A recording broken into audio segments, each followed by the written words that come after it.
Esselamu Aleyküm ve Rahmetullah.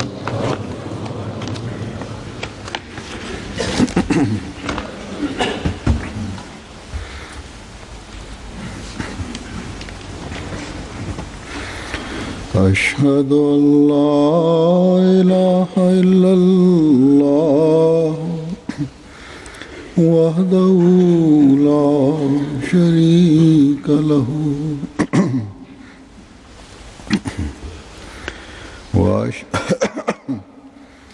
وأشهد أن محمدا عبده ورسوله أما بعد فأعوذ بالله من الشيطان الرجيم بسم الله الرحمن الرحيم الحمد لله رب العالمين الرحمن الرحيم مالك يوم الدين إياك نعبد وإياك نستعين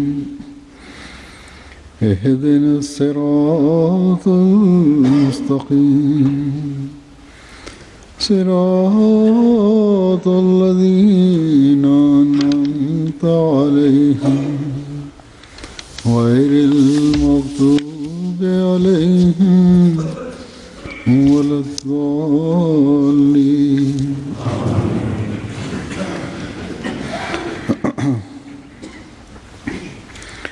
لن تنالوا البر حتى تنفقوا مما تحبون وما تنفقوا من شيء فإن الله به عليم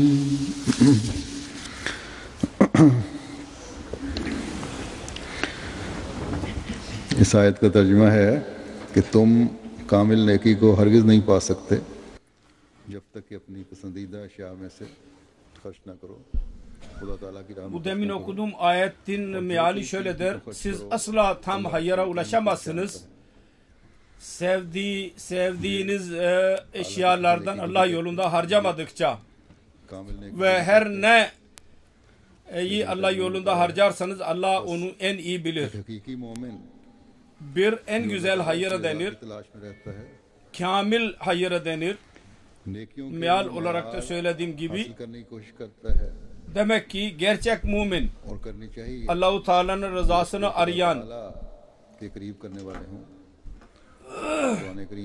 hayırın en yüce mertebesine ulaşmaya çalışıyor ve çalışmalıdır da onlar da kendisini Allah'a yaklaştırır.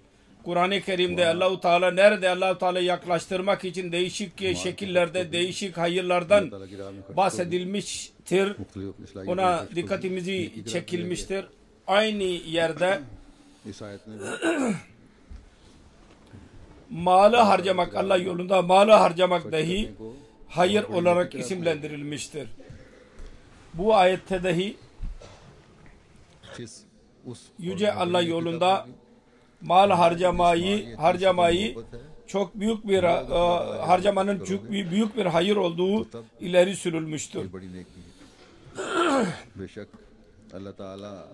Allah-u Teala diyor ki sevdiğiniz malı Allah yolunda harcarsanız ancak o zaman bu hayırınız büyük bir hayır olacak. Şüphesiz Allah Teala'nın rızası için yapılan her hayıra mutlaka mükafat verir. Ancak en güzel mükafat insana en iyi şey onun yolunda harcandığı zaman kendisine nasip olur. Yahut Allah-u Teala öyle kulunu en fazla sever. Her kim Allah-u Teala'nın rızası uğruna hayırın en yüce mertebesine ulaşmaya çalışır ve ona ulaşmak için en sevdiği şey dahi Allah-u Teala'nın yolunda vermekten kaçınmaz. Allah-u Teala öyle birisini sever. Onun için doğru iman ve doğru hayır ve yüce mertebesinin, fedakarlığın yüce mertebesinin ancak Allah-u Teala yolunda, Allah-u Teala'nın en fazla sevdiği bir şey kendi yolunda harcamakla olabilir. O zaman tanınır. İmanın sağlığı için insan, mümin her çeşit fedakarlık için gerçek mümin daima hazır bulunur. Hayırın en yüce mertebelerine ulaşmak için dahi gerçek bir mümin daima rahatsız olur. Yani yapmak ister. Bir hadis vardır. Sahabi Ebu Talha Hazreti Resulullah sallallahu aleyhi ve sellem'in huzuruna çıktı ve arz etti. Ben en fazla sevdiğim bir bahçe var.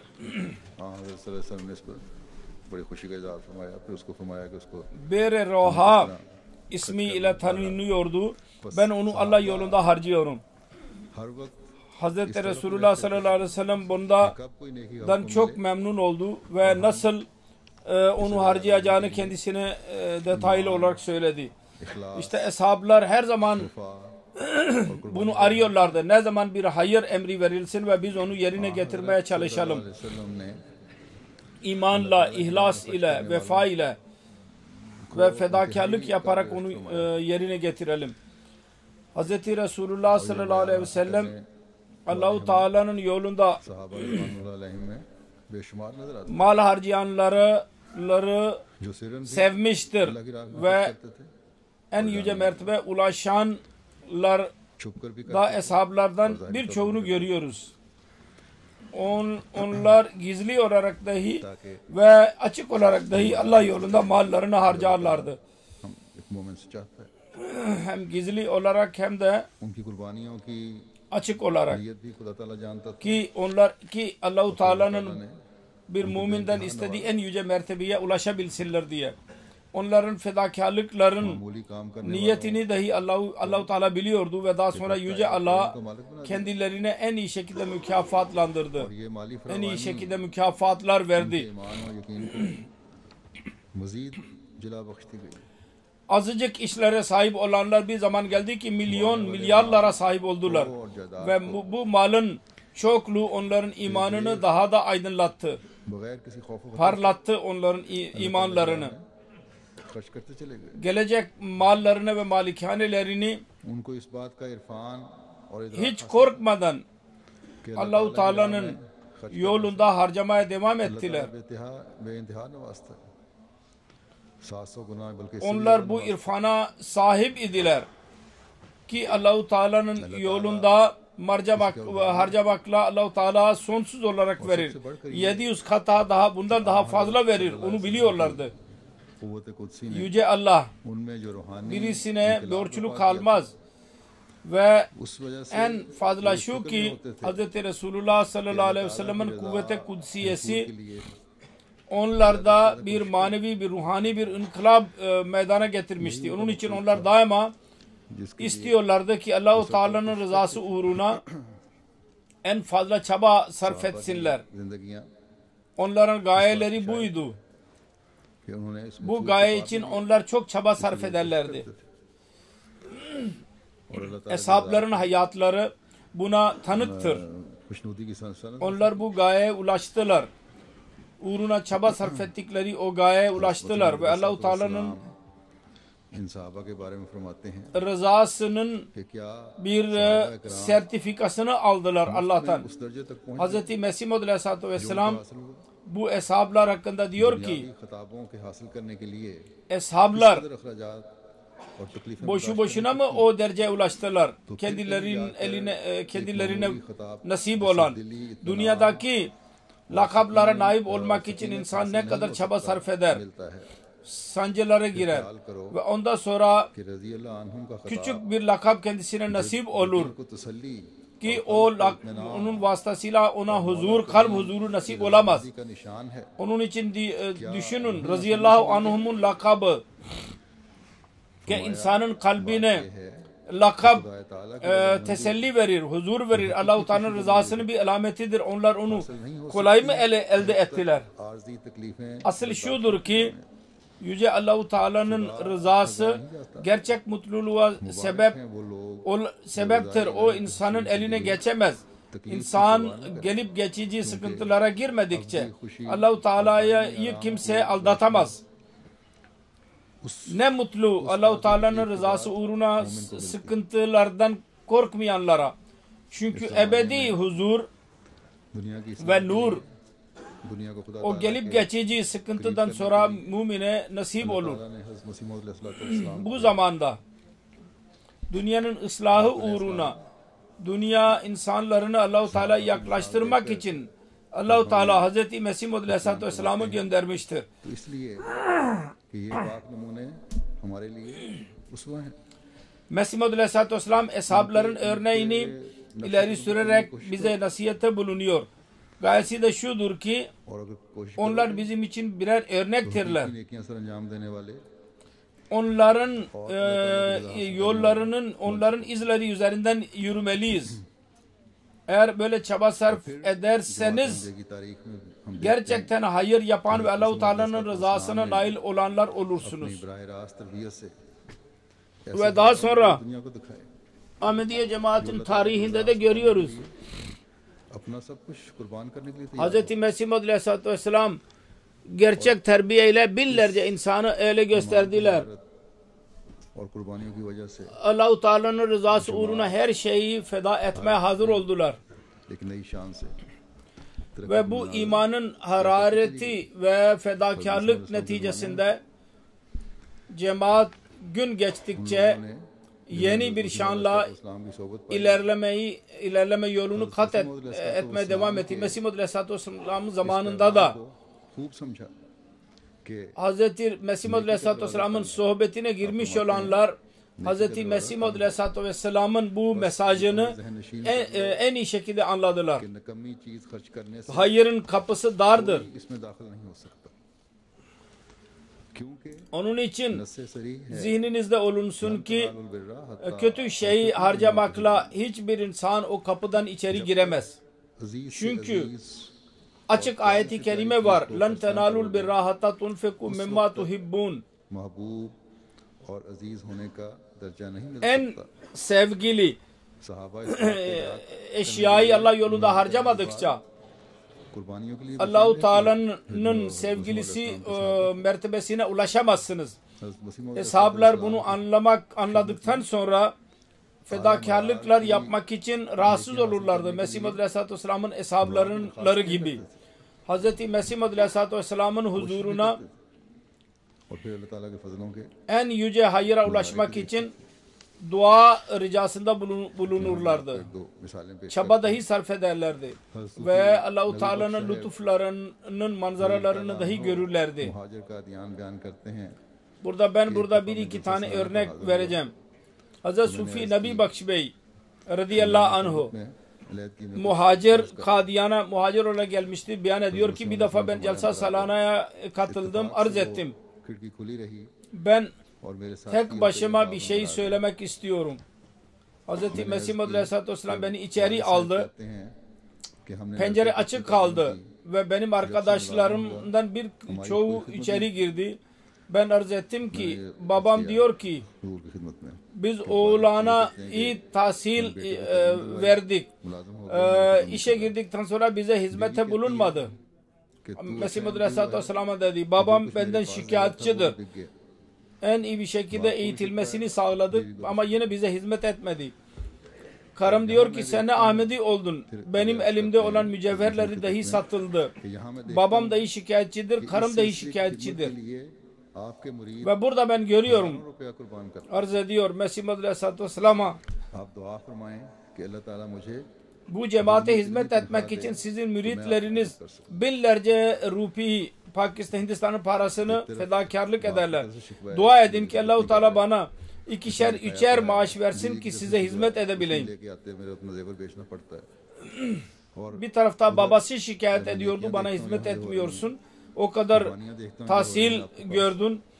Karım da diyor ki mücevherlerimi de sattım, bana mücevher almıyorsun. Sonra buradaki yapılan fedakarlıkları, hayırları görüyorum.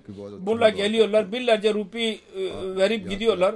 Onun için bana da dua edin, Allah-u Teala bana da bunu sağlasın. Mesih Maud Aleyhisselatü Vesselam dedi ki peki ben dua edeceğim. Siz hatırlatın. Diyor ki o zaman benim maaşım 55 rupi idi. Sonra Lahore'a gittikten sonra bir kart yazdım hatırlatmak için ve bu arada Uganda tren yolu tarafından 120 ve 45 ilaveten 165 rupilik bir maaş teklif edildi. İlk maaş aldığım zaman hemen Mesih Maud Aleyhisselatü Vesselam'ın önüne koydum o parayı. Cemaati için harcamak için. Ondan sonra Afrika'ya gittim. Ve orada kaldım müddetçe. 3 mislim maaş aldım. Ve bu da Mesih Maud Aleyhisselatü Vesselam'ın duasının kabul edilişinin bir mucizesidir. Sonra sahab Hazreti Munşi Zafer Ahmed Sahib adlı bir sahabi radıyallahu anh Miyan Muhammed Ahmed vasıtasıyla beyan eder. Çaudhry Rustam Ali merhum müfettiş idi demir yollarında. 150 rupi maaşı vardı. Çok ihlas sahibi, bizim cemaatin zikredilmeye değer bir zat idi. 20 rupi cebine atar ve geri kalan bütün maaşı Hz. Mesih Maud Aleyhisselatü Vesselam'a gönderirdi ve daima buna bağlı kalırdı. Sonra bakın, din hizmeti uğruna fedakarlık yapmak için Hz. Mesih Maud Aleyhisselatü Vesselam fakirlerin kalbinde de bir istek uyandırmıştı. Gelirleri yoktu, fakirlik vardı, aile büyüktü, çocukları fazlaydı. Masrafları karşılayamıyorlardı. Onlar nasıl fedakarlık yaparlardı? Onun bir örneği Hazreti Saint Divan Şah hakkında bir zat anlatıyor. Kamerdin Bey anlatıyor. Diyor ki ben dahi Saint Bey'e sorardım. Siz Kadiyan'a belli bir iş için mi gidiyorsun? Çünkü onun köyü Saint o köyden geçerdi ve gece orada geçirirdi. Ve Saint Divan Şah Naroval'dan Kadiyan'a giderdi. Yayan giderdi. Naroval'dan Kadiyan'a gelirdi. Çok birkaç en az 100 millik bir mesafe, 160 kilometre. Kadiyan'a gitmek özel bir iş için midir yoksa yalnız görüşmek arzusuyla mı gidiyorsun? O derdi ki Saint Divan Şah, ben fakirim, çanda veremem. Onun için gidiyorum ki misafirlerin misafirhanenin karyolaları vardır, onları öreyim. Orada örülür. Pakistan'da, Hindistan'da örgülü olur yastık yerler, yataklar. Ben işte bu bir iki tane örnek verdim. Bu onların fedakarlıkları böyleydi. Hz. Mesih Maud Aleyhisselatü Vesselam'ın sohbetinden feyiz bulanların örnekleri budur. Ve birçok örnek vardır buna benzer. Ancak ben zamanın kıtlığından dolayı birkaç tanesini beyan ettim ve şunu beyan etmek istiyorum ve bizim kalbimiz Allah-u Teala'nın hamdıyla dolmalıdır, bizim kalplerimiz ve eskisinden daha fazla eğilmeliyiz Allah-u Teala'nın önünde ki Hz. Mesih Maud Aleyhisselatü Vesselam vasıtasıyla Mesih Maud Aleyhisselatü Allah-u Teala'nın bayrağını dalgalandırmak için Allah-u Teala bir cemaati oluşturmuştur. Bu cemaatin en güzel fedakarlıklar yapma örnekleri, kendi sevdikleri eşyaları Allah yolunda harcamanın örnekleri Mesih Maud Aleyhisselatü Vesselam'ın eshaplarının hayatında bitmedi. Yalnız bir iki nesile kadar devam etmedi. Aksine 100 seneden daha fazla bir zaman geçmesine rağmen hala bu istek Allah-u Teala'nın lütfuyla hala devam ediyor. Gelecek olanlar değişik ülkelerin Ahmedilerinde kendi mallarını Allah yolunda harcamanın sanki onlar arasında bir yarış vardır. Bugün dünya maddiyata yönelmiştir. Refah için mallarını harcar yahut istekte bulunur. Ahmediler bunlara ikinci plana iterek din uğruna fedakarlık yapmaya devam ederler. Dünyanın gözlerini açmak için Ahmedilerin bu fedakarlıkları anladığım kadarıyla Mesih Maud Aleyhisselatü Vesselam'ın doğruluğunu ispat etmek için yeter.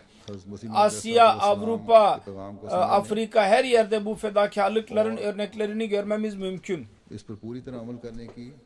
Hz. Mesih Maud Aleyhisselatü Vesselam'ın mesajını anlayınız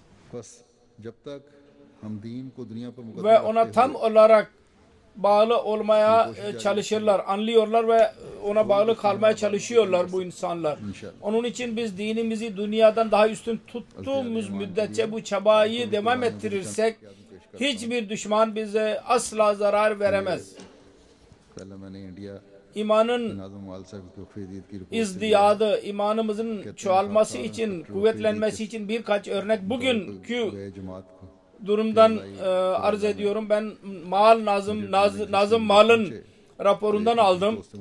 Diyor ki biz bir cemaat Kerala'ya gittik bütçe için. Orada bütçe hazırlamak için oraya geçtik. Orada bir Ahmedi ile karşılaştık. Dedi ki ben daha yeni furniture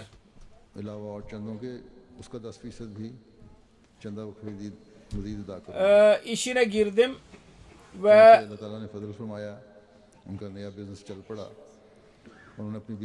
Vakf-ı Cedid çandasını o paradan vereceğim. Allah-u Teala lütfetti ve onun işi iyi tuttu. Karısına dedi ki her günkü gelirden çanda ne kadar varsa onu ayrı bir hesabını ayır. Ve sene sonunda ne kadar hesap yapıldığı zaman 550.000 rupi Vakf-ı Cedid için çıktı ve hemen verdi. Ve gelecek sene için dahi dedi ki gelecek sene ben %10 yerine %25 çanda olarak vereceğim karın. Sonra Hindistan'dan muhasebemiz Vakf-ı Cedid'in muhasebecisi diyor ki Mart 2011 senesinde ben Bethari adlı cemaatine gittim Vakf-ı Cedid'in için. Orada bir bayana söyledim ve Ahmedi Müslüman kadınların fedakarlıkların örneklerini kendisine arz ettim. Bir aylık maaşına eşit söz verdi ve küçük belki ilkokul hocasıydı, öğretmen ve 5.000 rupi maaş alıyordu. Ben ikinci yere gittim. Orada babası vardı o kadının. Sadır cemaati idi. Ona dedim ki senin kızın büyük bir fedakarlıkta bulunmuştur. O da ağladı sevincinden dolayı ve büyük kızını çağırdı ve dedi ki senin kız kardeşin bu kadar fedakarlıkta bulunmuştur. Sen ondan daha büyüksün. Sen ne dersin? O da hemen 1000 rupi çoğaltarak söz verdi. Ben büyüğüm, onun büyüğüm. Onun için daha fazla vereceğim. Bakın birkaç sene evvel Ahmedi cemaatine katılanların fedakarlıklarının durumu nasıldır? Mali'nin amiri diyor ki bizim cemaatimizin bir kişisi bir tarabe ve bir yerde çalışıyor.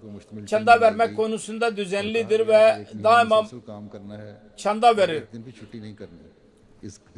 32 kişilik nüfus sayımı için bir takım hazırlandı ve bir ay mutlaka çalışacaksınız ve bir gün dahi izin almayacaksınız. Buna mukabil olarak size 100.000 her birinize 100.000 frank mükafat olarak verilecek. Söz verdiler Daha 6 gün baki idi जलसा आ गया ki onun regionun içtimaı geldi. Fana regionun bölgesinin फैसला किया celsası vardı. बहरहाल Önce dedim ki özür dileyim ve celsaya katılmayayım. Sonra kalbim karar verdi. अगर 1 लाख नहीं मिलता तो Dedim ki mutlaka cemaat işini üstün tutmalıyım. Ben söz verdim. जलसे पर जाने का programme Allah-u Teala'nın işi mutlaka yer tutulmalı. Eğer 100 bin bana nasip olmuyorsa olmasın. कहते हैं İşi bıraktı ve celsaya gitti. Diğerler dediler ki niye parayı zayi ediyorsun? Celsadan ख्याल आया geri döndükten sonra bir hafta sonra geri geldim. लिहाजा तुम्हारे लिए मैंने Kadının müdürü dedi ki sen मुझसे ले लो söz verdin onu bozdun.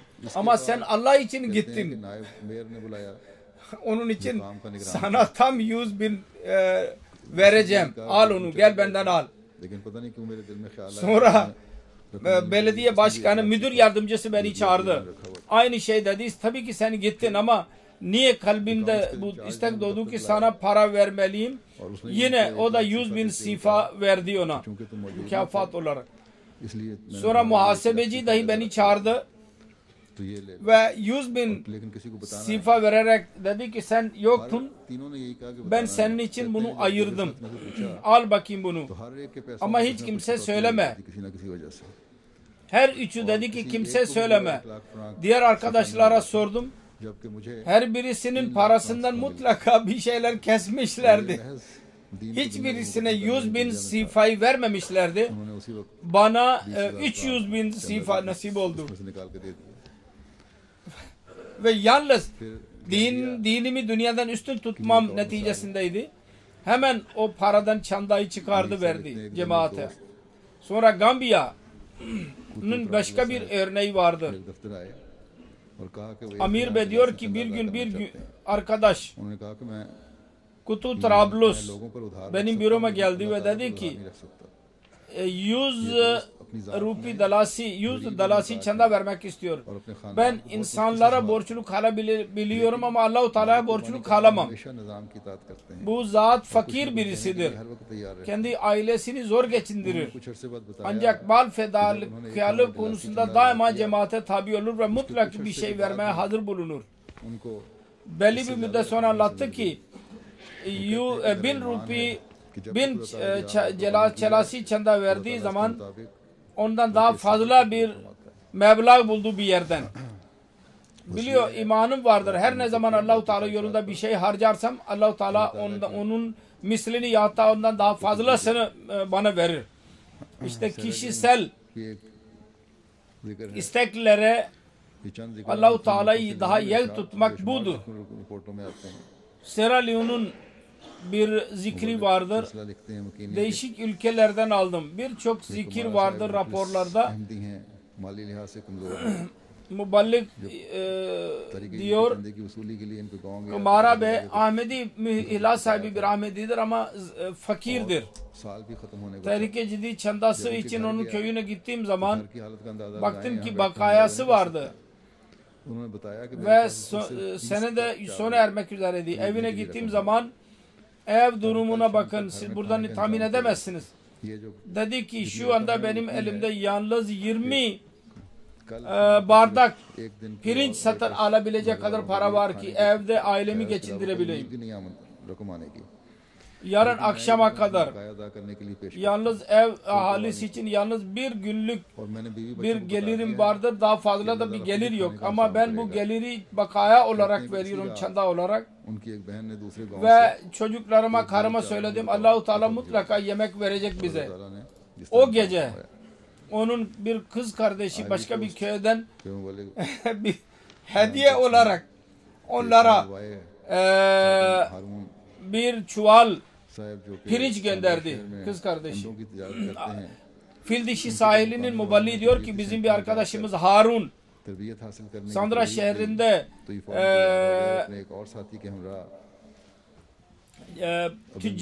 tüccardır. Centre में पहुंच गए और 3 माह का कोर्स किया Başka bir arkadaşla birlikte आपको वसी किया Terbiyet merkezine gitti ve 3 aylık orada terbiye aldı ve cemaat konusunda bilgisini artırdı. Allah Teala पर तवक्कुल करते हुए अपने एक छोटे भाई के सुपुर्द कर गए Yumurta satıyordu bu adam. कि अल्लाह और ये उम्मीद थी तवक्कुल था कि अल्लाह ताला से खराब İşini küçük kardeşine bıraktı. 3 माह का कोर्स मुकम्मल 3 ay करने के için. बाद जब वापस लौटे हैं तो कहते हैं मेरी health Tabii güveniyordu, Allah-u Teala benim işimin bozulmasına izin vermeyecek.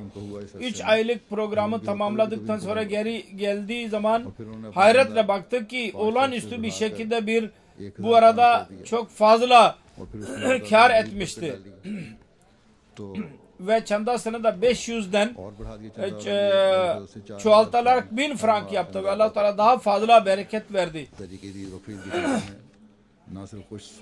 Şimdi Allah-u Teala'nın lütfuyla her ay 4000 frank çanda veriyor. Tehrik-i Cedid Vakfı Cedid'in çandasında. Kendisi katılmakla kalmayıp kendi merhum anne babasının adına dahi, belki onlar Ahmedi değildi fakat onların adına da çanda veriyordur bu zat. Bu nev mübayidir. O anne babalarının adına da veriyor. Burkina Faso'nun amiri anlatıyor. Bu şehrin bir nev mübayi bir Ahmet diyor ki ben Cuma hutbesinde Vakfe Cedid'in önemi hakkında duydum. Bütün gece uyuyamadım. Cemaat o kadar büyük işler yapıyor ve biz tam olarak katılamıyoruz onlara. Ertesi gün 4500 sifa çanda verdi. Ondan sonra yine geceyi rahatsız kaldı. Ondan sonra ikinci gün merkeze gitti ve yine 4500 sifa çanda verdi ve dedi ki şimdi biraz teselli buldum. İsviçre'nin muballiği bana yazıyor. Bizim Afrikalı bir Ahmedi. Nijerya'dandır. İdris Bey bir internasyonal bir kuruluşta çalışıyor. Bizim cemaate 9000 frank gönderdi. Telefon numarasını da verdi. Yeni bir isimdir. Ben hayret ettim bu kimdir? Telefon ettiğim zaman siz büyük para gönderdiniz, bu nedir? Dedi ki 3 ay oldu buraya geleli İsviçre'ye, çandamı gönderdim ben. Bu balık dedi ki 3 aylık çanda dahi o kadar olmaz. Hayır, daha önce ben 6 ay öyle bir ülkede görev yaptım ki orada cemaat yoktu. O cemaatin parası dahi bakaya idi. Onun için ben o kadar büyük para gönderdim. İmanın örnekleri böyledir. İnsanlar bilmezler ama Allah bilir. Allah-u Teala ile hesabımız temiz olsun. Sonra bir Ahmedi arkadaş, Pakistanlıdır. Bir şirkette çalışıyordu İsviçre'de. Çanda için 5000 frank vereceğini söyledi. Şirketten bu kadar para alacağını bekliyordu. Fakat korkuyordu. Kişisel istekleri vardı. Onun için harcayacaktı. Sonra dedi ki ben bu kadar söz verdim ve mutlaka onu ödemeliyim.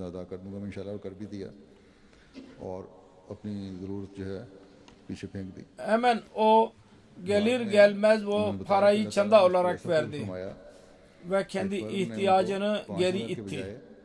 Daha sonra anlattı ki Allah-u Teala öyle lütfetti ki şirket kendisine 5000 yerine 10.000 2 kat ödül verdi. Böylece kişisel ihtiyacı dahi giderilmiş oldu ve Vakfe Cedid'in parasını dahi ödedi bu parayla. Sonra Benin'in muballiği yazıyor.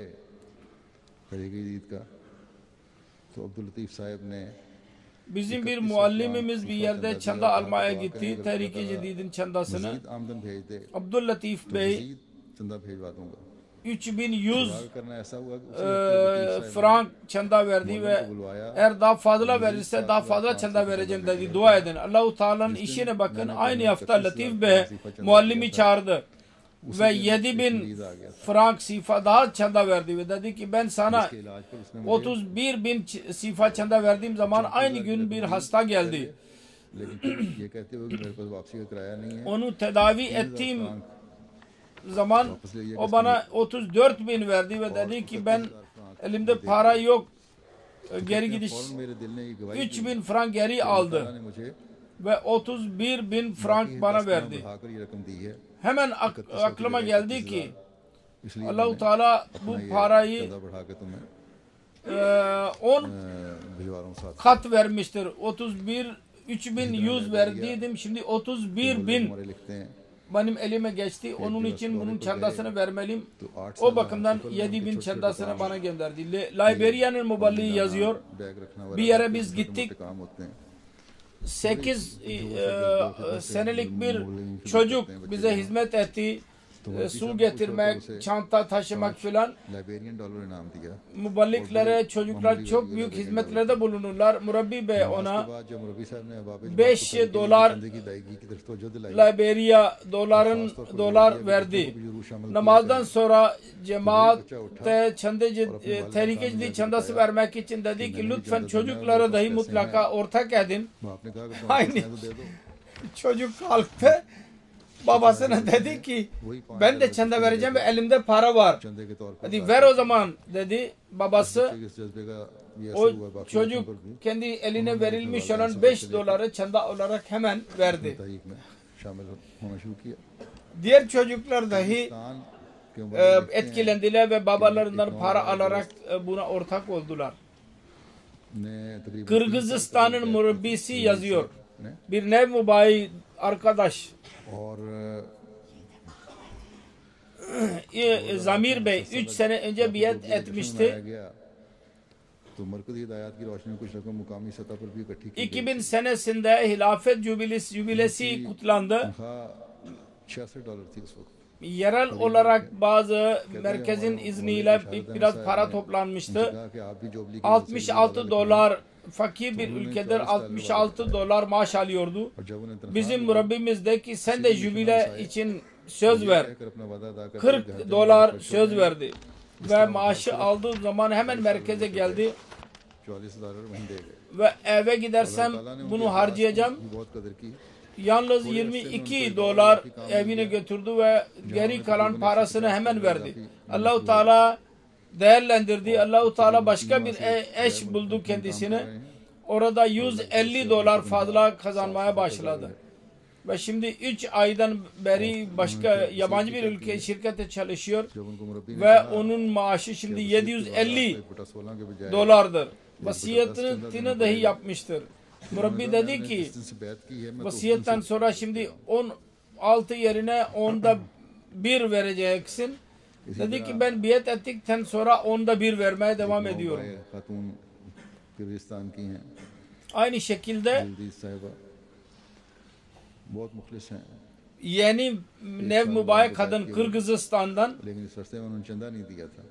çok ihlas sahibi bir bayan. बताया गया उसके Bir sene oldu biat edeli. Fakat bu arada çanda vermemişti. चंदे लाजमी हैं। Çanda hakkında kendisine anlatıldığı zaman, onun önemi kendisine anlatıldığı zaman ve dendi ki hangi çandalar lazimidir, hangi çandaları siz kendiniz isteyerek verebilirsiniz. और अगले दिन सदर साहब को कहा कि मैं अभी मिलना चाहती हूँ। Hemen kalktı सदर साहब ने कहा कि मैं mescitten. काम जा रहा हूँ। Ertesi gün dedi ki ben görüşmek istiyorum. Sadr Bey dedi ki ben daha bir işe gidiyorum. और 15,000 Kyrgyz Ancak hayır mutlaka görüşmeliyim. चंदा दे दिया। Geldi. इन्होंने सदर वे- साहब से पूछा कि इतना बड़ी रकम, उन्होंने कहा मैंने पूरा हिसाब किया, 1500 Kırgız parası çanda olarak verdi. हमको चंदा बनता है, Sen büyük kadar masraf nasıl इसलिए मैं दे veriyorsun? Ben hesabını yaptım ve bir yıllık gelirimi olan çandası bu kadar idi. Onun için veriyorum. इखलास व वफा के किस्से इन लोगों के जो Bir yıllık çandasını hemen ödedi. कुर्बानियां करने के İşte ihlas ve vefanın hikayeleri budur. Yeni Ahmedi olanların. के बाद अब मैं Fedakarlık yapmanın nasıl onlar coşku ile और çanda veriyorlar. Bu birkaç olaydan sonra ben şimdi Vakfe Cedid'in yeni yılını ilan ediyorum. साल Ve bazı sayıları söyleyeceğim. 1 Şubat'tan Vakfe Cedid yılı başlıyor. 54. senesidir. और अल्लाह ताला के फजल से कुल कुर्बानी Vakfe Cedid. में दुनिया की 55. senesi başlayacak. Allah-u Teala'nın lütfuyla उसके मुताबिक बहुत सारी reports bütün dünyadaki raporlardan late आती हैं शामिल नहीं की bize ulaşanlara göre birçok Afrika ülkelerinin raporları bize gelmiyor yahut geç oluyor. Biz onu onu alamıyoruz. Fakat buna göre 460.000 sterlinden daha fazla gelir elde edilmiştir. Geçen sene nazaran 500.000 पोजीशन में ही है küsür daha fazladır. और बावजूद Pakistan मुआशी हालात बहुत खराब है वहाँ birinci durumdadır कुर्बानियों में उन्होंने कभी ve नहीं दी oradaki iktisat durumu çok berbattır. Fakat yine de onlar fedakarlık konusunda azaltmadılar. Allah Teala onların mallarını daha da çoğaltsın, korusun onları.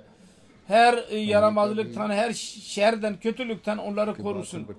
Sonra ikinci derecede Amerika. Amerika dahi sonra üçüncü İngiltere'dir. Belki ikinci olacak diye düşünüyorduk ama Amerikalılar son rapor bana gönderdiler. Ondan sonra İngiltere biraz geri itildi. 11.000 sterlin fark vardır. İlk listede İngiltere ikinci durumdaydı. Fakat daha sonra bana gelen rapora göre bunları 3 yapmamız gerekti. Fakat İngiltere'nin artırması hayret vericidir. Allah-u Teala bütün bu çanda verenlerin mallarına bereket versin ve burada dahi iktisat durumu iyi değil. Diğer çandalar dahi vardır. Camiler dahi yapımına dikkatleri çekilmiştir. Fakat buna rağmen hem Tehrik-i Cedid hem Vakf-ı Cedid konusunda İngiltere cemaati Allah-u Teala'nın lütfuyla büyük çoğaltma yapmıştır. Ve hatta tunfeku mimma tuhibbun ruhunun anladıkları da bundan anlaşılmaktadır.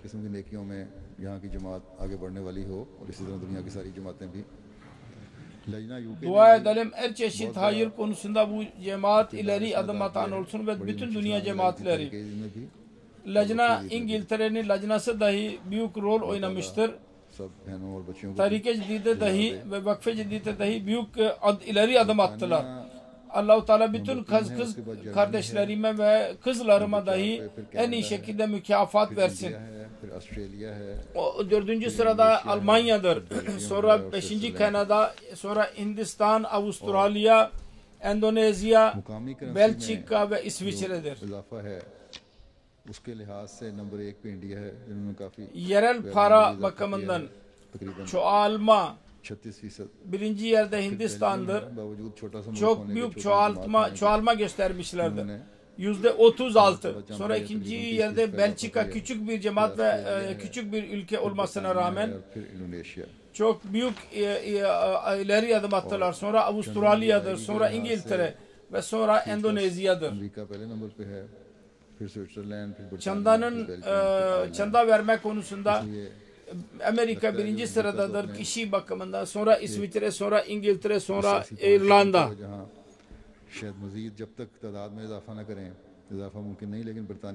Amerika öyle bir nokta vermiştir ki belki orada sayıları çoğalmadıkça çandanın çoğalması mümkün değil belki, fakat İngiltere'de bu imkan vardır. Afrika'da birincisi Gana, ikinci Gana, sonra Mauritius, Burkina Faso, sonra Uganda'dır. Vakf-ı Cedid'in çanda vermek konusunda 90.000 insan daha fazla çanda vermiştir. Ve 600.000 küsür insan çanda veriyor. Afrika'ya söylemiştim, daha da çoğaltın. Mal ve kalite onlara bir hedef verecek ve böylece onlar çoğaltmayı gösterecekler. Yeni gelenleri ortak almalıyız. Mesih Muhammed Aleyhisselatü Vesselam şiddetli bir şekilde söylemiştir. İlk günden itibaren fedakarlık alışkanlığı olmalı.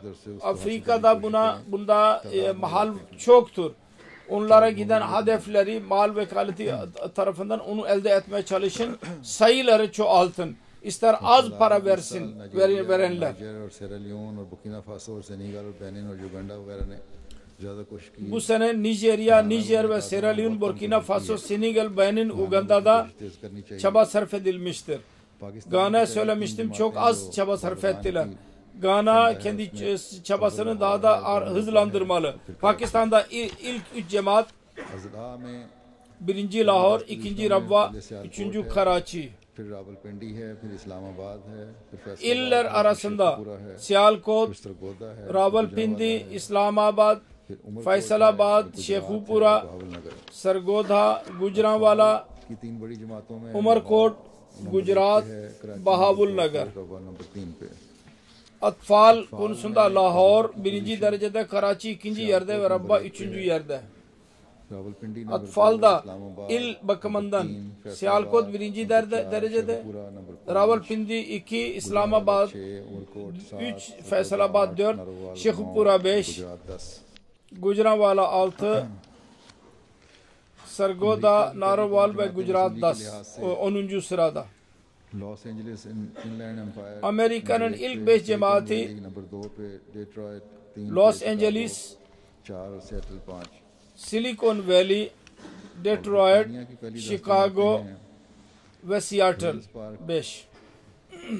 İngiltere'nin ilk 10 cemaati Malden Rains Park, number 4 पे फजल मस्जिद 5 New Malden, 6 Birmingham West Booster Park, 7 Leamington Spa Fazıl Cami, Manchester South West Croydon, Birmingham और West, 10 South Hall Leamington Spa, Manchester South, Gillingham के लिहाज से ve South Hall. हैं South Region number 1 İngiltere'nin bölgeleri London Islamabad South Region birinci derecede, Midlands, Germany की पहली London, Islamabad ve Middlesex.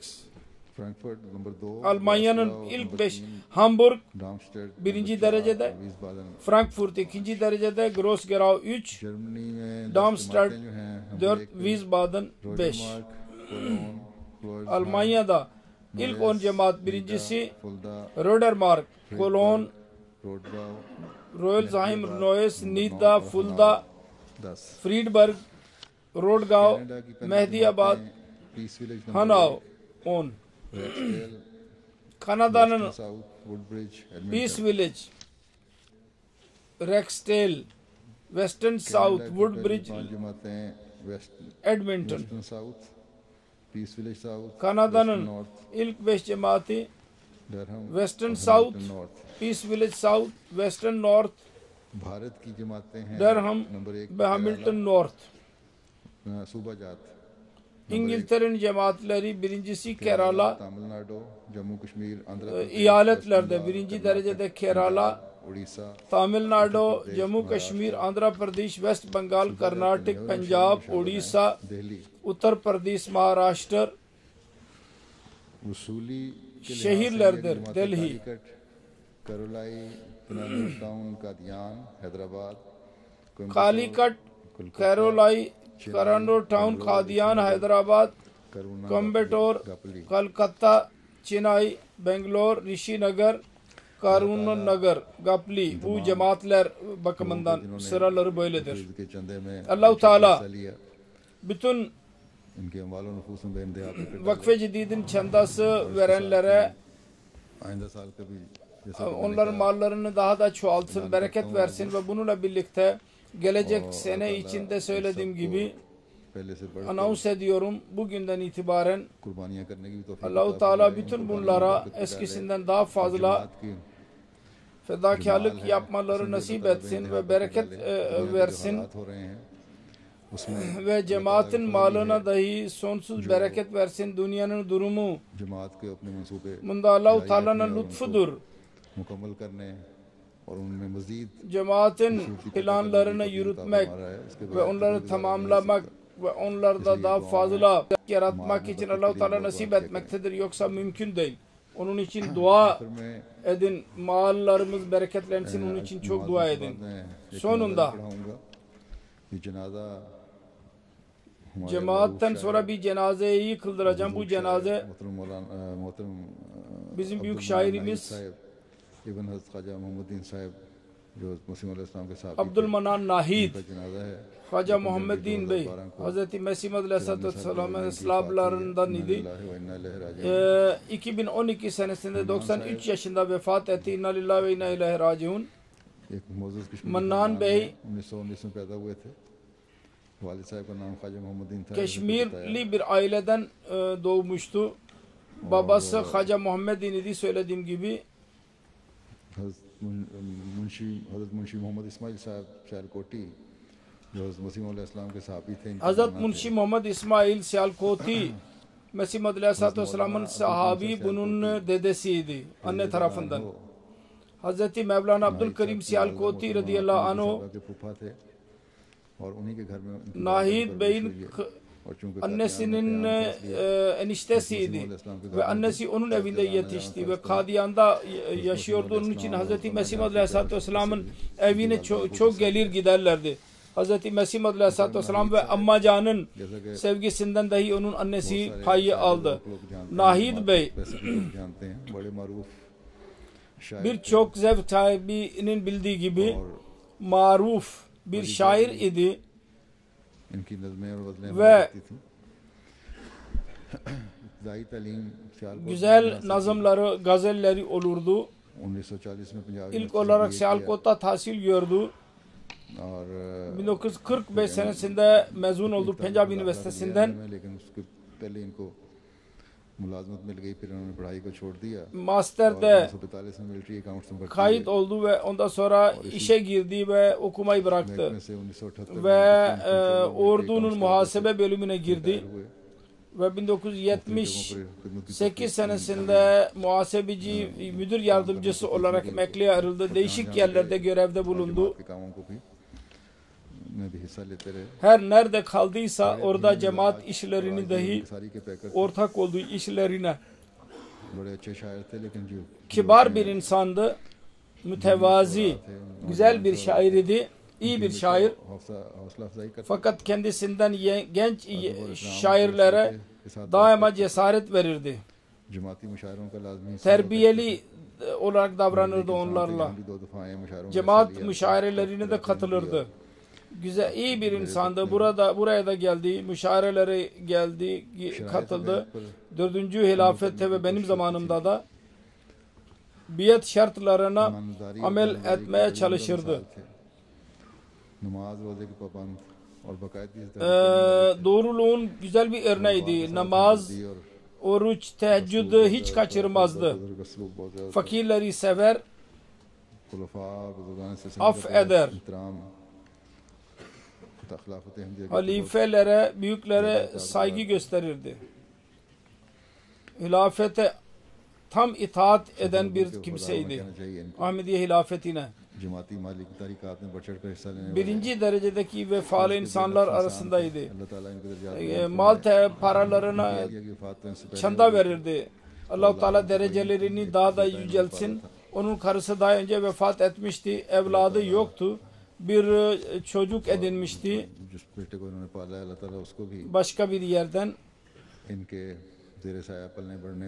yetiştirdiği o oğlan Allah-u Teala bunun gibi bunun etkisinin altında yetişmiştir. Allah-u Teala onu devam ettirmesini kendisine nasip etsin. Kendisine cemaate hizmet etmek ona da nasip olmaktadır. Allah-u Teala daima ihlas ile vefa ile onun çocuklarına da tabii ki nasip etsin cemaate hizmet etmeyi.